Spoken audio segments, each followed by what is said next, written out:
Bien. Je suppose que je dois me présenter. Donc, je m'appelle Daniel Droix.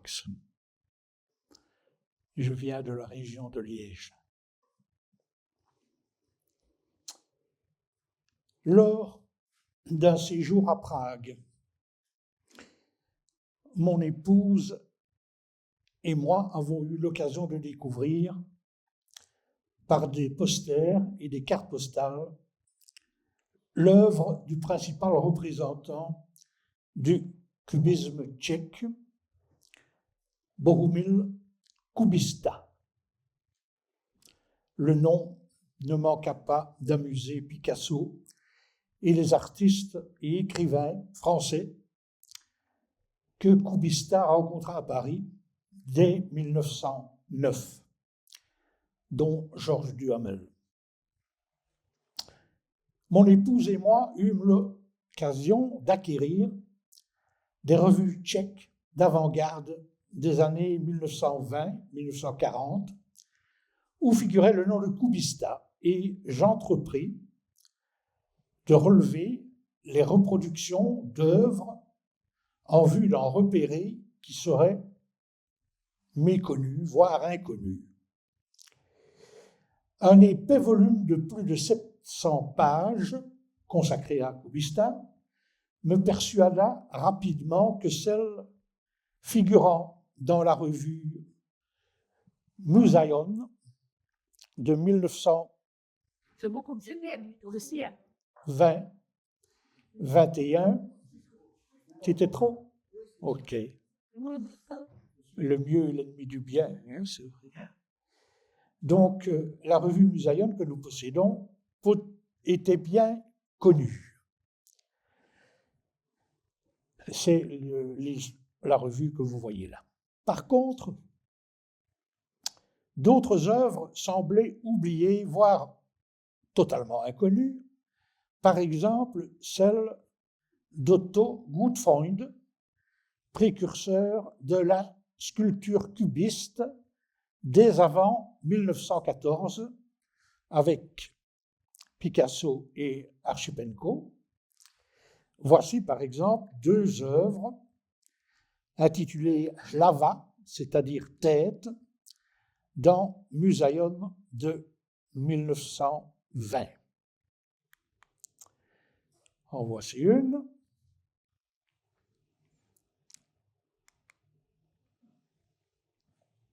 Et ne voilà pas l'autre.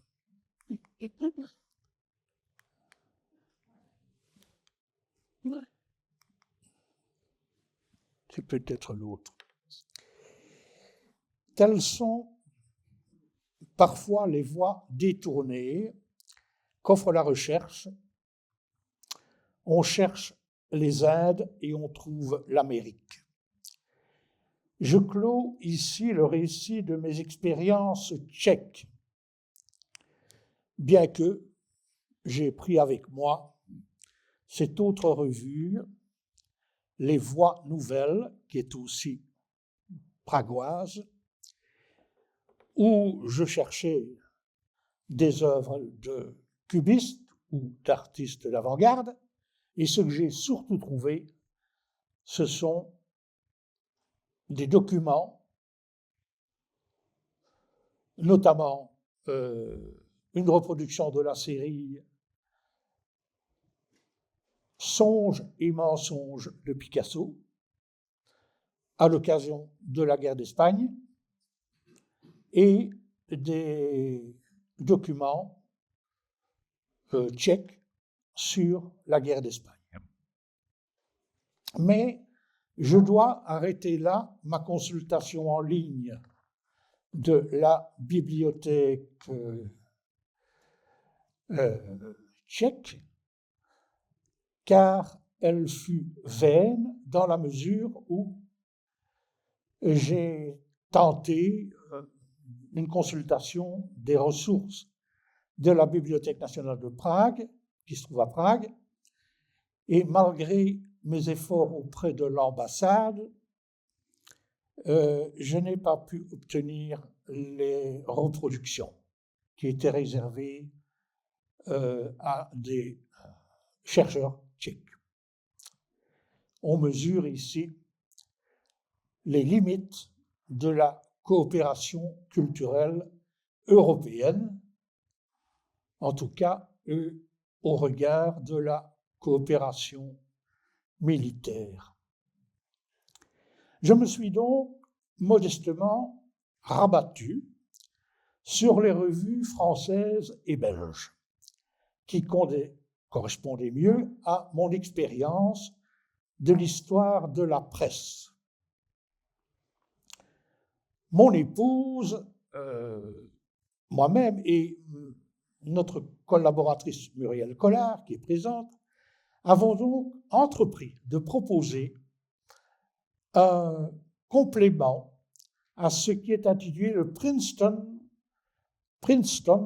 Blue Mountain Project, sous-titré « Périodique historique d'avant-garde pour une recherche digitale ». C'est en anglais, évidemment. Le projet de Princeton se fonde sur un corpus de revues dont la liste fait apparaître de nombreuses lacunes en matière de presse française. Vous pouvez la consulter sur Internet. Nous avons donc déposé sur le site Orbi de l'Université de Liège un Blue River Project qui compte plusieurs dizaines de périodiques, dont l'Esprit Nouveau et le Bulletin de l'effort moderne, dont il sera question ici. Voilà la page de titre de notre projet de Blue River Project. Par ailleurs, voici quelques années, j'ai acquis un petit livre de Robert Vivier, poète et professeur à l'Université de Liège, intitulé Marcel Baugniet, paru en 1927. Baugniet, né à Liège en 1896, mort à Bruxelles en 1995, à 99 ans, est peut-être le principal représentant wallon de l'abstraction géométrique. Je montre ici un exemple de tableau qui figurait dans le livre de Vivier,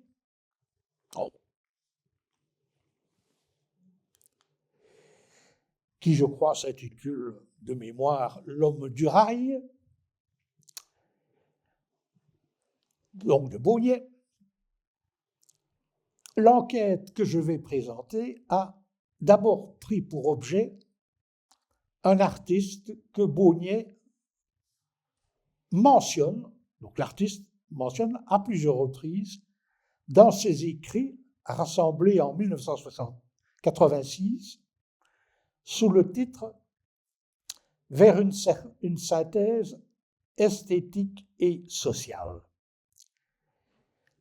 Cet artiste, auquel je vais surtout m'attacher, est Victor Servanx, né à Diegem en 1897, mort à Vilvoorde en 1965.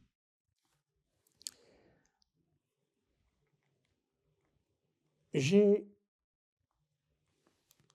utilisé un gros volume de monographie qui lui est consacré, voici une dizaine d'années, et qui ne donne pas, je ne sais pour quelle raison, de photos de Servanx. J'ai trouvé celle-ci ailleurs, que je montre, qui est un peu plus rare. La première étape de la montée, de l'accession de Servanx à la renommée internationale est constitué par la reproduction d'une œuvre en mai 1923 dans le magazine futuriste italien Noi, chez nous. Un tableau de Servan-Schreiber intitulé « Construction mécanique » s'y trouvait placé entre des ritmi meccanici de Vinicio Palladini et d'autres rythmes mécaniques d'Enrico Prampolini, qui sont des futuristes italiens bien connus. Alors, en principe, voilà le tableau tel qu'il apparaissait dans Noi.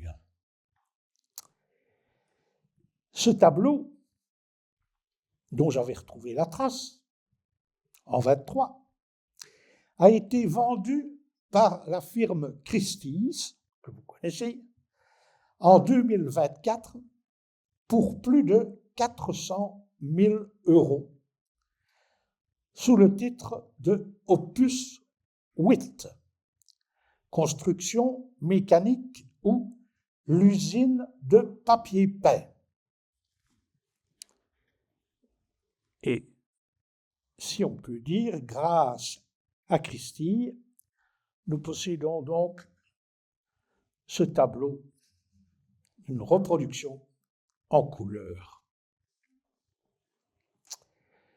Je peux ajouter à ce que a pu dire, retrouver les spécialistes de Christie's, qui sont nombreux et très compétents, que le tableau était détenu à l'origine par la galerie Gmurzyńska Bargera de Cologne, car il est partiellement reproduit dans un des catalogues de la galerie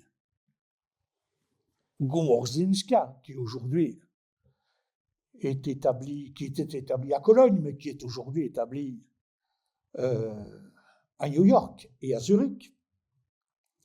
Et voici donc l'extrait, le morceau du tableau qui est apparu dans le catalogue de l'exposition qui s'intitulait Konstruktivismus, alors je traduis en allemand, développement et tendance depuis 1913. Et voici notre catalogue. Et j'aurai peut-être l'occasion de parler davantage de la galerie Gmurzyńska, avec laquelle j'avais un projet. Ceci donc, catalogue date de 1972. C'est celui que mon épouse range régulièrement dans la série des catalogues Gmurzyńska que nous possédons. Je dois ici rendre hommage à des personnes qui ont donc consacré des travaux à Servan-Schreiber. Je mentionne Philippe van den Bosch, Anouk Klissen et Bart van den Bosch de la Catholic University de Leuven, car c'est grâce à eux, et surtout, je crois, Bart van den Bosch, que on peut dire que c'est probablement au futuriste de gauche Ivo Panaggi et à son ami Pellegrini que Servan-Schreiber eut accès au magazine italien Noi, en raison des contacts qui se nouèrent lors du 2e congrès des arts modernes qui se tint à Anvers en janvier 1922, à l'initiative de Joseph Peters. L'affiche du célèbre congrès d'Anvers est d'ailleurs reproduite dans le volume intitulé 7 Arts, 7, 1922-1928, une revue belge d'avant-garde qui est paru en 2020. Et là aussi, il faut féliciter les auteurs d'avoir réalisé ce bel hommage en 2020, qui est un peu passé inaperçu à cause de la maladie. Et il s'agit de les auteurs Stéphane Boudel-Estienne, Alexandre Marie, Yaron Pesta et Yvan Stroven de l'ULV. L'œuvre de Joseph Peters,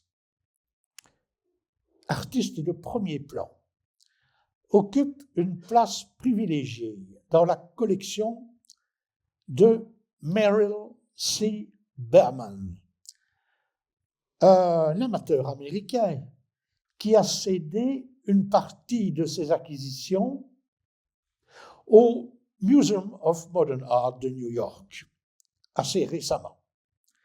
Et une exposition qui montre ce qu'il a cédé a été organisée de décembre à avril 2020-21 à New York. Vous pouvez d'ailleurs voir un catalogue en ligne de cette partie de sa collection, où notamment une section est consacrée à Countries and Movements, et on y détache une sous-section consacrée à la Belgique. J'ai sollicité Merrill Berman, qui m'a autorisé à reproduire certaines œuvres de sa collection, même si certaines sont au MoMA. Et ceci me donne l'occasion de mettre en évidence le rôle qu'a joué Peters quand Peters a rejoint le comité de rédaction de la revue flamande Het Overzicht, l'aperçu, littéralement. Car, comme le dit le site de M. Berman, Peters transforma l'apparence de la revue grâce, et je le cite, à ses couvertures éblouissantes et à celles de ses collègues. Et parmi ses collègues, précisément, figurait Servan-Schouw. Voilà une des couvertures de Het Overzicht par Servan-Schouw. Une autre étape importante, je dois en passer certaines des étapes de la progression médiatique internationale de Servan-Schouw. Mais une autre étape dans sa carrière est représentée par aux États-Unis par une exposition. D'abord, puisque j'ai décidé de m'attacher surtout aux magazines, aux revues, je citerai le magazine new-yorkais The Arts, qui publie dans sa livraison de mai 1926 un article d'un critique qui s'appelle Jacques Maury, où ce critique traite d'une grande exposition d'art moderne organisée à Brooklyn. Et Maury écrivait ceci. Bien que tous les jeunes artistes aient une tendance cubiste, il existe très peu de tableaux purement cubistes. Dans les peintures de Victor Servan-Schouw, je vois la beauté de la sidérurgie dans une ville belge décrite de manière cubiste. On aura peut-être l'occasion de commenter un peu cette appréciation. Un autre journal, le Brooklyn Museum Quarterly, revient sur le sujet en ajoutant que les peintures de Servan-Schouw montrent une ville aux marches rythmées et aux arches répétées. Toutes ces lignes se référaient à la célèbre exposition internationale d'art moderne qui se tint du 19 novembre 26 au 10 janvier 27 au Brooklyn Museum, exposition qui fut organisée par le groupe Société Anonyme, c'était le titre, fondé par Catherine Dreyer, Marcel Duchamp et Man Ray. Alors, peut-être est-ce que j'ai quelque chose qui montre ça? Voilà, Société Anonyme. Plus précisément, ces comptes rendus donc avaient en vue une des œuvres présentées par Servan-Hawks, qui n'était pas là, mais qui, je crois, mais qui avait envoyé des œuvres.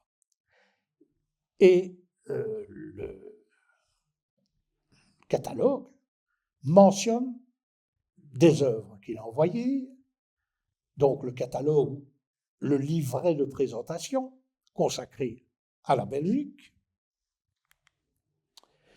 Voilà la page qui est consacrée à Servan-Hawks, vous voyez, Belgium, avec une œuvre qui est reproduite. Dans ce feuillet, dans cette feuille, cette page, on rappelait que l'artiste exposa pour la première fois à Bruxelles en 1917, je cite littéralement, et qu'il fit, après la guerre, l'objet d'une exposition qui voyagea en Europe.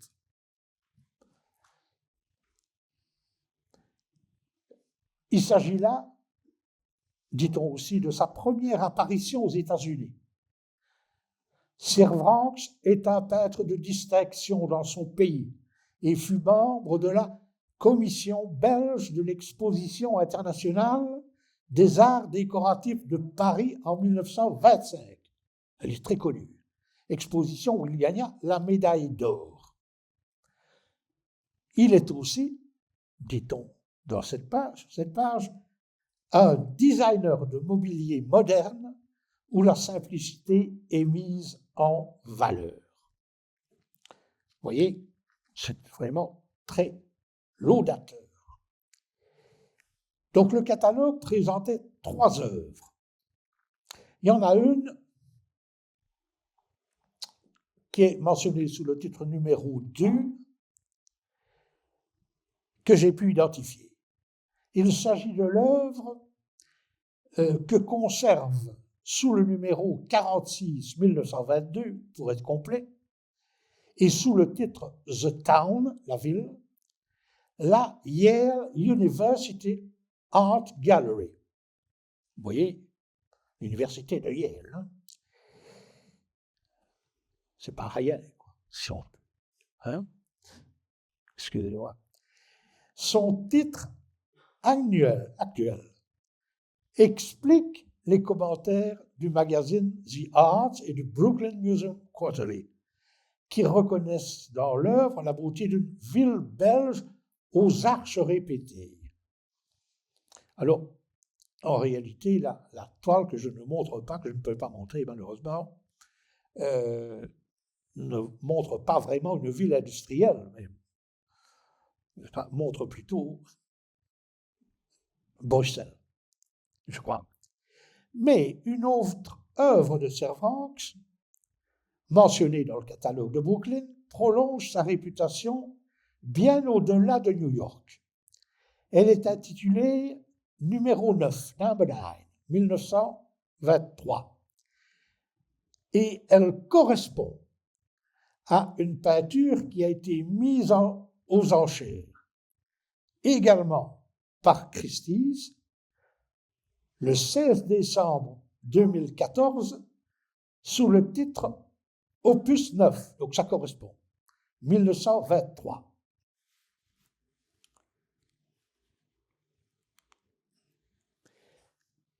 Voilà, tel que je l'ai trouvé dans ma documentation ancienne, en noir et blanc,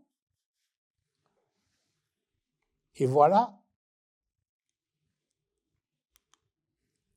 l'œuvre vendue par Christie. La notice de Christie spécifie que le parcours de l'œuvre depuis son exposition à la galerie bruxelloise Les Contemporaines,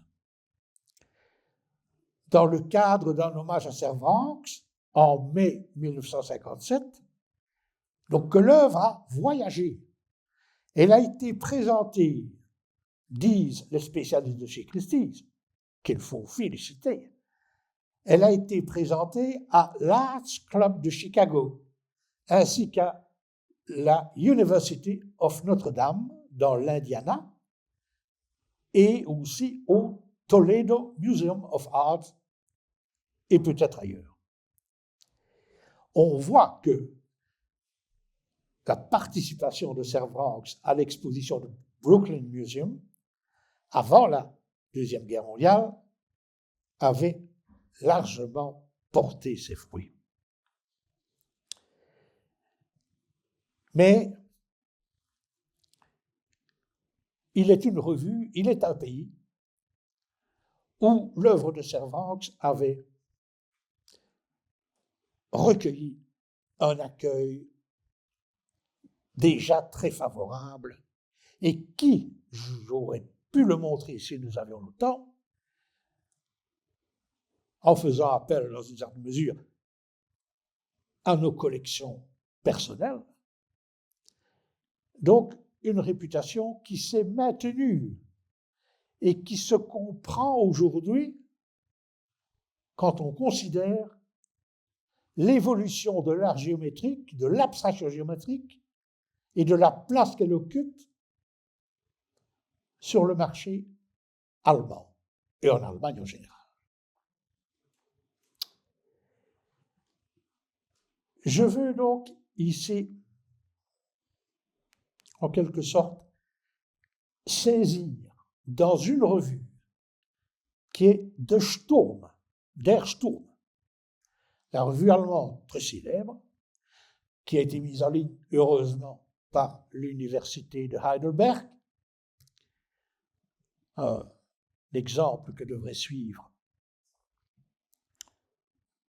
certaines universités belges ou certaines collections dans les universités belges. Elle a mis en ligne, donc, l'université de Heidelberg, cette collection d'une utilisation tellement simple. Enfin, tapez le nom de quelqu'un et vous avez toutes les occurrences, toutes les références. Je vois quelqu'un qui connaît dans la salle ce site, mademoiselle. Et donc, on trouve dans le Sturm cette première toile de Servan-Vranckx, qui est, comme vous le voyez, qui ouvre un cahier, le cahier pour 1928-29, premier cahier de la 19e année, par cette œuvre qui est absolument iconique, très connue, de Servan-Vranckx, qui est l'opus 9, 1922. Ici, que vous voyez donc en noir et blanc, bien entendu. Cette œuvre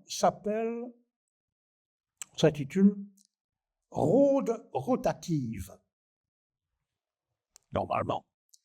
Ce qu'on peut traduire par rouge rotatif, littéralement, ou par rotation rouge, comme le fait le monumental ouvrage de référence intitulé L'art abstrait, publié sous la direction de Michel Seufort, c'est-à-dire sous la direction de Ferdinand-Louis Berkelars, né à Anvers en 1901, mort à Paris en 1999.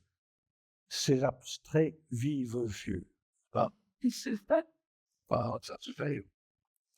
Cette œuvre, que voici vraiment, qui est bien connue, en effet, rouge rotatif, rouge rotation, est conservée à Paris, au centre Pompidou.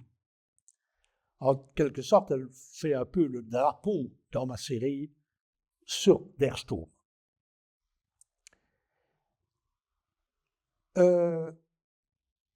Cette œuvre, d'ailleurs, paru aussi dans une autre livraison de Der Sturm, qui est consacrée à la célébration du 50e anniversaire de son directeur, Herwart Walden, auquel on a consacré un ouvrage en Belgique, un éditeur que je connais, avec lequel j'ai travaillé, et cet ouvrage est malheureusement un peu décevant, à mon avis. Mais enfin, je ne veux pas en dire plus. Donc, je veux inscrire un peu ces œuvres dans des sortes de séquences numériques qui montrent l'évolution de la production de Servox à travers des œuvres dont la numérotation et la datation, ou plutôt la datation et la numérotation, doivent être prises en compte.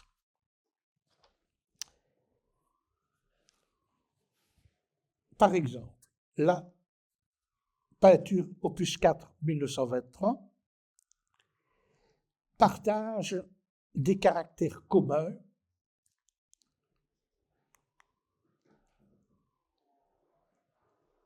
la voilà, l'opus 4 1923 Breunebrück, ton Paul Brun, hein, je trouve qu'elle partage. D'abord, elle est proche de la suivante au point de vue du titre, de la numéro, et puis elle partage des rapports avec l'opus 11, que j'ai trouvé dans un catalogue de Gomorzinska. Mais pas celui que j'ai montré d'abord, un autre que nous possédons aussi, qui est là, d'ailleurs, devant moi.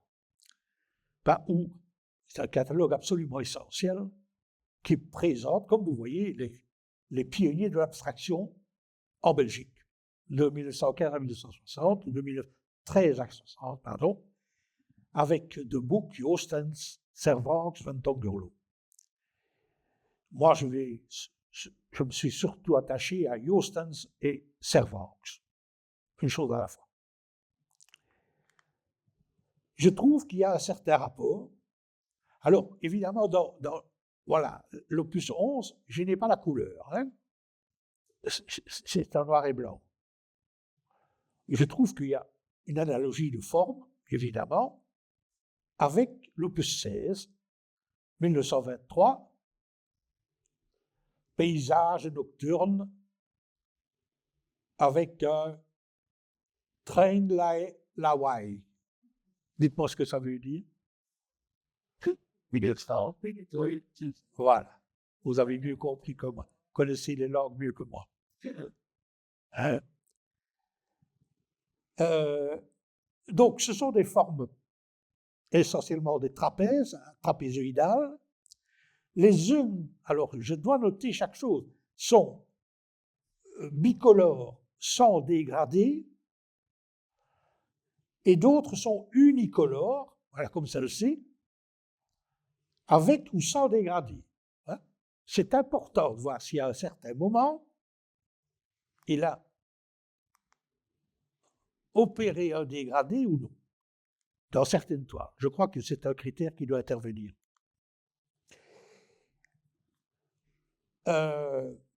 Mais, ici se détache une autre pièce, je crois que je vais un tout petit peu vite, en l'occurrence, et j'aurais d'abord dû conclure que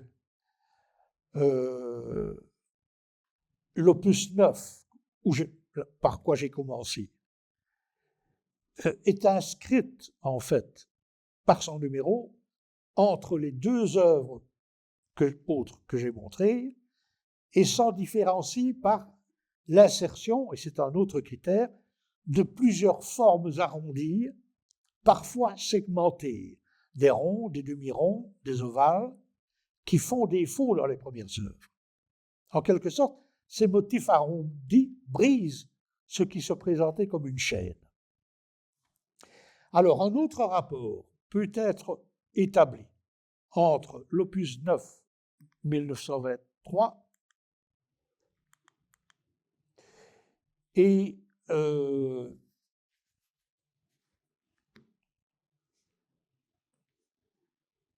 d'autres œuvres du même type, comme cet opus 37-23, qui donc évoque des maisons, me semble-t-il.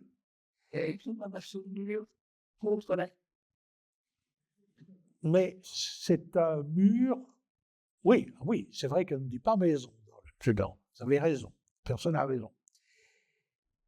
Mais les deux premières en arrière, les deux premiers trapèzes en avant-plan suggèrent une mise en perspective, à mon avis. Hein? Puisqu'en effet, ça s'appelle, en effet, partie de mur contre la lumière. Et on voit que les couleurs, cette fois, sont posées en aplat et accentuent le rapport de perspective. Et la lumière du jour perce, d'une certaine manière, à partir du losange clair qui se profile, derrière, au-delà.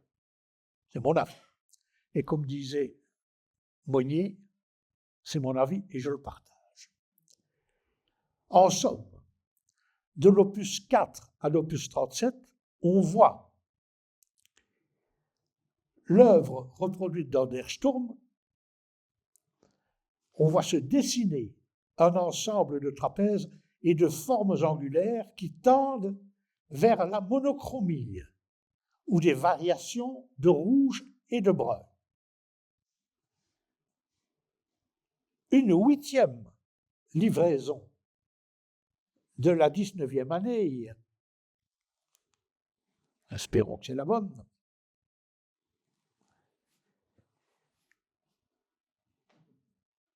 est offerte par Der Sturm. Elle est apparemment inconnue, jusqu'à preuve du contraire.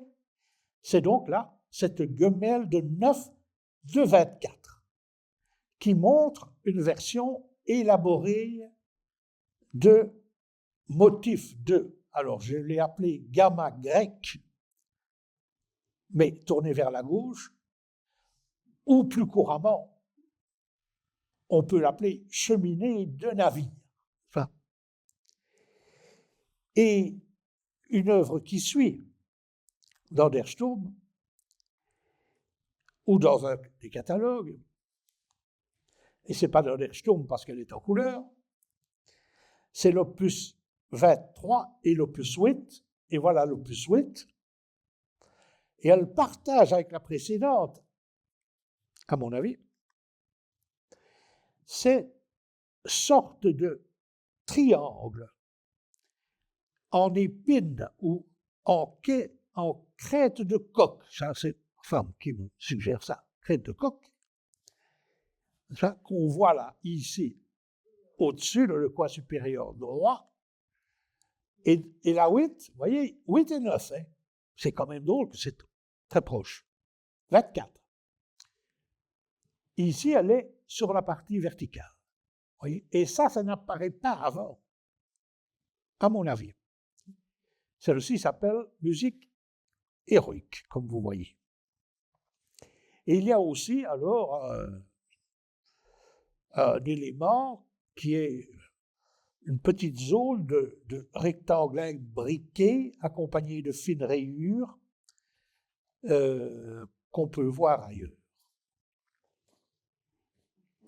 Alors, je vous donne en vrac les autres parce que je ne sais plus très bien ce que j'en ai dit. Ah voilà, vous voyez, l'opus 13 par exemple, c'est la même chose. Donc là, c'est les prairies fraîches derrière les quoi,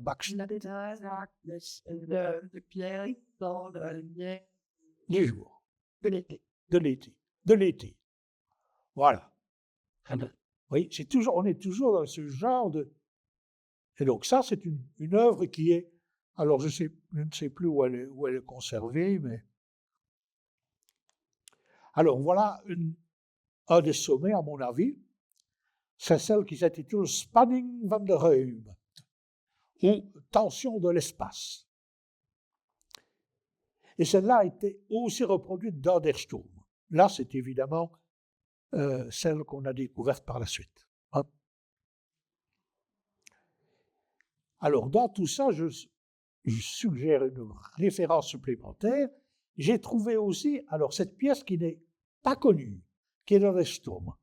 Gemälde, la peinture 11, 1924. Et où je vois dominant au centre la cheminée de navire, cheminée de navire sous la ligne. Et regardez, celle-ci de 26, qui se trouve au musée des Beaux-Arts de Gand. Alors en plus pour le titre, ça correspond, hein, le port. Et vous voyez aussi alors à la fois un soleil ou une lune, hein, et ces fameuses cheminées de navires qui sont dédoublées ici, hein, vers la droite. Alors que précédemment, elles n'étaient pas dédoublées, elles étaient simples vers la gauche. Vous allez me dire tout ça, c'est quand même une certaine chipoterie. Hein? Mais je pense que ça fait partie des critères qu'il faut appliquer si on veut interpréter l'art géométrique. Je suis aussi censé vous dire quelques mots de quelqu'un pour lequel je suis aussi en rapport avec Merrill Berman. Et là, je dois sauter nettement. Oui, le voilà d'ailleurs, miracle. Voilà. Et c'est Paul Jostens, hein, qui est né aussi à Anvers, 1889-1960. Alors lui, il faut que je le présente à l'improviste, pas trop prévu, si je ne déborde pas dans le temps, on me le dira. On est censé me le dire, mais on me le dira. Jostens, c'est l'individualiste absolu, hein, qui annonce en 1920, enfin, il annonce un moment, ma carrière se termine en 1923. Hein, tout est dit. Picasso a tout dit. Les autres aussi, les autres glaisent, et je m'arrête, je ne fais plus rien. C'est un peu ce qu'il va faire. Il va faire. Mais il a toujours été comme ça, une personnalité solitaire. Et quand on lit sa biographie à Gand, il était fils d'un petit industriel qui faisait du marbre, il travaillait de la pierre et du marbre. Et il dit qu'il n'aimait, en même temps, il se plaisait assez dans le milieu populaire, mais il n'aimait quand même pas trop ce genre de métier. Et puis son père, alors son père et sa mère, ça il faut faire un roman là-dessus. Sa mère est une femme qui a beaucoup d'amants et qui est collée avec un homme qui la méprise et qui est grossier. Et alors, Jostens déteste l'homme, cet homme-là. Par contre, il adore sa mère. Son père l'appelle ma petite fille. Alors, il se marie, Paul Jostens, quand il a une vingtaine d'années, vous le savez, certains le savent peut-être. Le lendemain du mariage, ou le surlendemain, il répudie sa femme. Et il va vivre comme ça, il va avoir une carrière dans les collages, hein, où il représente des vedettes de cinéma dans des situations ridicules. Il va faire du dessin pornographique. Et notamment, un grand collectionneur anversois va publier en 2000 ou un peu après 2000 un cahier dessins pornographiques qui sont difficiles à montrer, parce que ce sont des religieuses qui ont je ne sais pas comment on appelle ça, des outils sexuels, etc. Enfin, je m'arrête. Mais Jo Stens, à partir d'ici j'improvise, hein, il donne au bulletin de l'effort moderne, en février, au 24 ou 25, cette sculpture qui est reproduite dans le bulletin de l'effort moderne et qui tranche avec toutes les autres sculptures qu'on peut voir là, parce que c'est un assemblage d'objets de rue. Et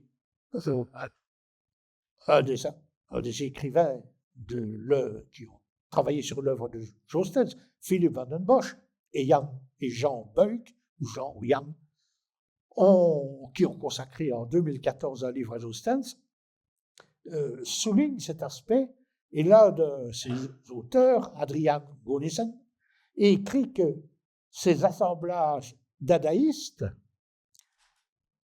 qui se présentent comme un salmigondis, je cite, de matières anti-artistiques telles que le bois, le fil de fer, le plastique et le tissu, ces œuvres portent la production de Jo Stens aux limites de l'art, au point de changer celui-ci en non-art. Moi, je ne peux rien dire de mieux. Ça, je ne peux rien dire de mieux. Alors, peut-être. Alors voilà, ça c'est une des œuvres que possède Merrill Berman à New York et qui m'a accepté que je reproduise. Et je ne sais pas si ce sera accepté, mais si je finis un jour ce petit livre qui est attaché à ma conférence, je présente, j'espère pouvoir mettre ça en page de titre, si on accepte. Ce genre d'œuvre va encore trouver un autre, dans le même journal, dans le bulletin des formes modernes, une autre place avec ceci. Alors évidemment, on n'y voit pas grand-chose. C'est vrai. Ça, c'est en février 25. Mais on trouve une œuvre qui se trouve à l'Israel Museum de Jérusalem. Donc une œuvre qui est, elle, datée de 23, qui est différente parce que, bien entendu, là, on voit quand même, on ne voit presque pas, sur la gauche, se lance vers le ciel, vers le haut, une espèce de tige qui n'est pas dans l'œuvre de Jérusalem. Mais par contre, je crois reconnaître sur la droite de celle qui est perdue, parce que celle-là est perdue, une sorte de cône qu'on voit mieux ici et qui est un porte-voix, voilà, à mon avis. Et ça, c'est un motif qui est assez constant dans l'art propre russe de la Révolution, évidemment. Et là, par exemple, nous possédons, nous, cette œuvre attribuée, qui peut être attribuée à Gustav Cloussis. Vous voyez, c'est un porte-voix. Il y a aussi de Cloussis des échafaudages pour orateurs, etc. C'est une œuvre que j'aime beaucoup, pour ma part, qui a fait d'ailleurs l'objet de plusieurs gros ouvrages, dont celui-là. Et voilà un qui est attesté de Cloussis, n'est-ce pas? D'autres porte-voix, vous voyez que c'est quand même ce que nous avons offre des correspondances quand même. Hein. soulignerai seulement que Cloussis, comme bien d'autres ouvrages, et c'est pour ça qu'en arrivant, j'ai posé la question que quelqu'un a bien voulu me répondre, Cloussis est un letton, voilà, dont l'œuvre est évidemment fortement attachée à l'art qu'on appelait autrefois, sans être trop gêné, soviétique, c'est-à-dire à l'art de la révolution russe. Cet art qui a eu des représentants majeurs dans les années 20 et dans les années 30 dans les pays baltes, par exemple en Lituanie, avec la personne, avec le groupe de femmes, donc Exter, peut-être Goncharova, je ne suis plus sûr, mais ce groupe de femmes qu'on appelle les Amazones de la Révolution, qui ont fondé l'art moderne. Alors, on peut retirer évidemment à ces pays certaines valeurs, ou dire qu'elles veulent changer de valeur, mais ça, il se sera difficile de ne pas le reconnaître au point de vue historique. Et c'est pourquoi je veux terminer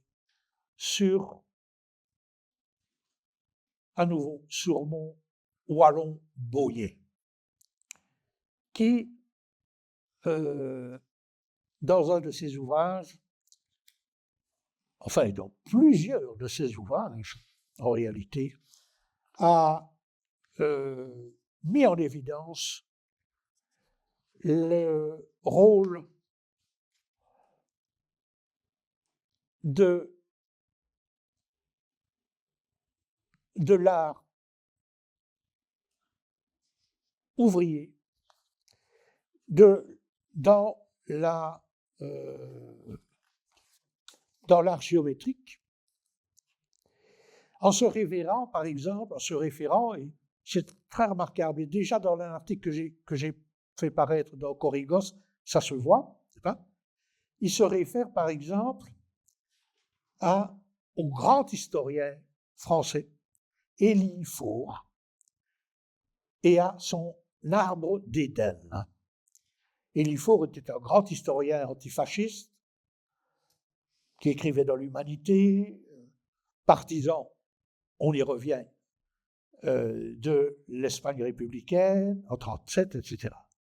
Et Faure a eu le courage, très tôt, en 1922, de dire « Le cubisme est l'effort le plus né, le plus général qu'ait donné depuis le XVIIe siècle l'esprit d'une génération.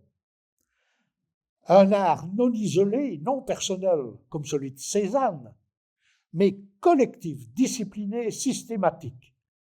Un art tourné vers une conception non plus impulsive et sentimentale, mais architectonique de l'objet. » Et en écho, c'était Paul Couturier, ou Vaillant Couturier, député communiste, rédacteur en chef de l'Humanité, qui a développé ces notions en 1924 à la Chambre en France, et je termine sur cette citation, « La culture est l'œuvre des mains humaines. La vraie culture n'est pas dans les vases peints et dans ces meubles du passé dont vous vous entourez. La vraie culture est dans la bonne organisation des têtes et dans la bonne organisation des mains. » Ces phrases lumineuses, pourrais-je dire, donnent tout leur sens à la chronique belge de l'avant-garde, dont j'ébauche ici quelques pistes majeures, et en amateur, et pas en professionnel.